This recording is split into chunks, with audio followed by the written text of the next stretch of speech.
And millions of our brothers are suffering, are dying, and we need to use these tactics just to gather the believers. No, the halat, my friends, look, Sayyidina Umar Farooq radiallahu ta'ala, if you open these narrations every day, he wouldn't sleep during the nights. In case some believer is suffering somewhere, he would patrol the streets himself. On one occasion, Awza'i relates that Talha happened to see that he's gone into one house, then a second house, and a third house. So next morning he wanted to see why Umar is going to these houses. Is he up to something no good? He went into one of the houses, and you know what he saw? He saw a blind disabled woman. And he asked this blind disabled woman, why did that man come to you last night? She responded, never mind last night, this man has been coming to my house for years. He is the one that looks after me. He is the one that provides me with my needs. He is the one that takes care of me and takes the filth outside my house.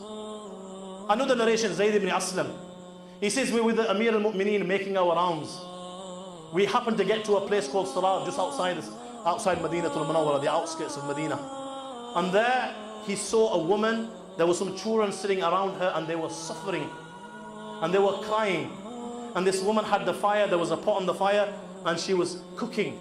So Hazrat Umar radiallahu ta'ala asked her, why are these children of yours crying? She turned around to Amir al-Mu'mineen, not knowing that this was the Amir. She turned and said, look, my children are suffering from starvation, they haven't eaten, and I'm pretending to cook. There's nothing inside this pot but water. No, there's nothing inside this pot but water.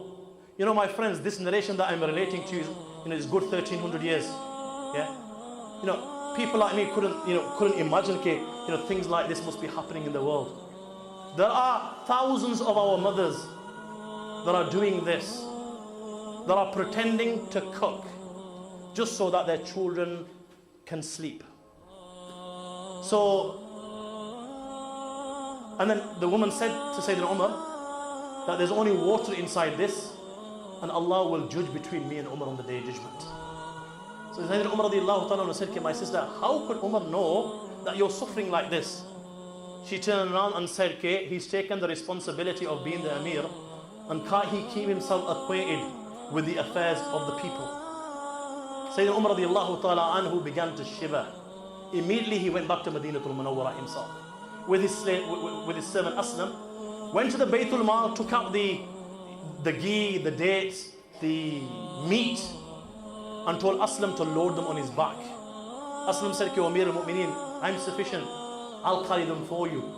Look what he said to Aslam. He said, "Oh Aslam, you'll carry them for me now. Will you carry my load and my burden on the day of judgment?" As Umar carried the load himself, and then he came and he gave it to this woman. And not only did he give, he sat there. Whilst this woman was cooking, Hazrat Umar was taking care of the children and helping. Hazrat Umar only left when these children had eaten and there was a smile on their face. And when Hazrat Umar was on the verge of leaving, this woman said to him, you know what? You are more fit to be the Amir al-Mu'mineen than Umar Farooq. So he consoled her and said, my sister, when you come to the Amir al-Mu'mineen, you will see me there. My plea to you, my young friends, is, by the grace of Allah, I've had the opportunity to actually see this firsthand. This work this charity work, my friends, believe me, it's not for the weak-hearted. Believe me, it's not for the weak-hearted. These are just pictures which you're seeing here.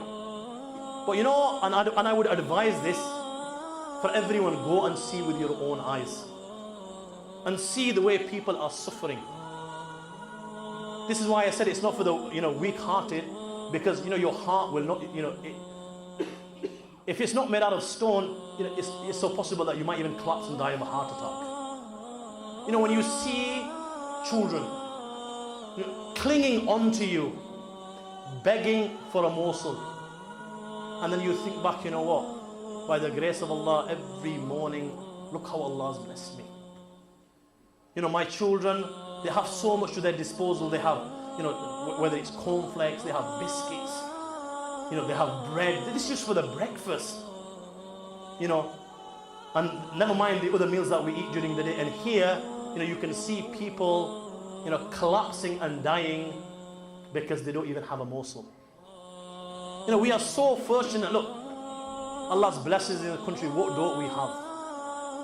What don't we have? We have everything. It's just so sad that we don't have time to actually reflect and look at the blessing of Allah upon us. There's one thing that I want to tell you which my brothers have not told you before. My friends, تِلْكَ الْأَيَّامُ نُدَاوِلُهَا بَيْنَ النَّاسِ كَمَا تُدِينُ تُدَانُ. You know, today by the grace of Allah you are well and you have food to eat.